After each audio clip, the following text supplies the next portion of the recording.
15 రోజుల్లో 618 మంది లీడర్ల ఫోన్లు ట్యాప్ అంట. 2023 అసెంబ్లీ ఎన్నికలకు ముందు ఆపరేషన్ టార్గెట్స్ అంట. నవంబర్ 15 నుంచి 30 మధ్య మొత్తం 4200 మంది ఫోన్లను ట్యాప్ చేసిన ప్రభాకర్ రావు అంట.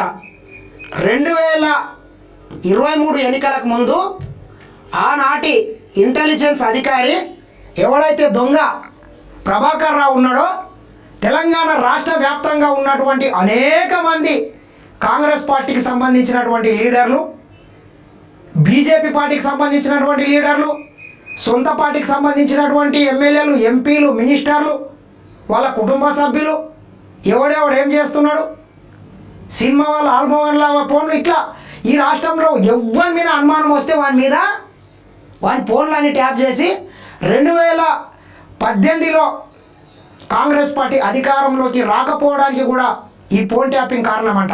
ఎందుకంటే కాంగ్రెస్ పార్టీ ఎటువంటి నిర్ణయాలు తీసుకుంటుంది, కాంగ్రెస్ పార్టీ ఏ రకంగా ముందుకెళ్తుందని చెప్పి మినిట్ టు మినిట్ ప్రతి ఒక్కరి ఫోన్ ట్యాపింగ్ చేయడం ద్వారా ఎత్తులకు పై ఎత్తులేసి అంతిమంగా బీఆర్ఎస్ పార్టీని అధికారంలోకి రావడానికి ఈ దొంగ ప్రభాకర్ రావు కుట్రలు పన్నిండట. చూడండి,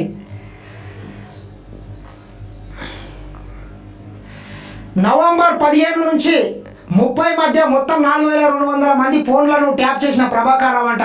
అందులో కాంగ్రెస్, బీజేపీ, సొంత పార్టీ ఇతర నేతలే 618 మంది. మావోయిస్టు సానుభూతి పరులుగా సర్వీస్ ప్రొవైడర్లకు ఎస్ఐబి లిస్ట్ అంట. కాంగ్రెస్ అధికారంలోకి వచ్చిన తర్వాత గుట్టురట్టు చేసిన సర్వీస్ ప్రొవైడర్లంట. సిట్కు చేరిన లిస్టులో పిసిసి చీఫ్ సహా రాష్ట్రంలోని ముఖ్య నేతలు. ఎవరెవరైతే ఫోన్లను ఆ రోజు ట్యాప్ చేసినరో వాళ్ళకు సంబంధించినటువంటి అందరినీ ఈరోజు వాళ్ళకు నోటీసులు ఇచ్చి వాళ్ళ స్టేట్మెంట్లను అయితే సిట్ అయితే రికార్డ్ చేస్తుందంట. రాజకీయ కుట్రలో భాగంగానే ఫోన్ ట్యాపింగ్. కేసీఆర్, కేటీఆర్ను కఠినంగా శిక్షించాలి. PCC chief Mahesh Kumar Goud phone tapping కేసులో సాక్షిగా సిట్కు స్టేట్మెంట్ ఇచ్చిందంట.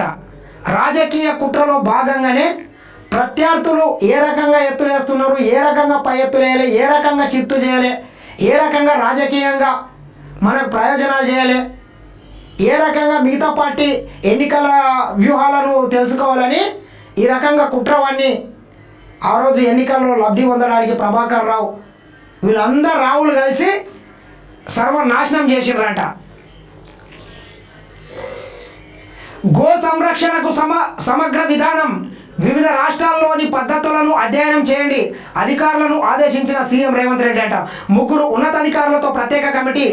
తొలి విడతలో 4 ప్రాంతాల్లో అత్యాధునిక గోశాలలు ఏర్పాటు చేయండి. వేములవాడ దగ్గర 100 ఎకరాలకు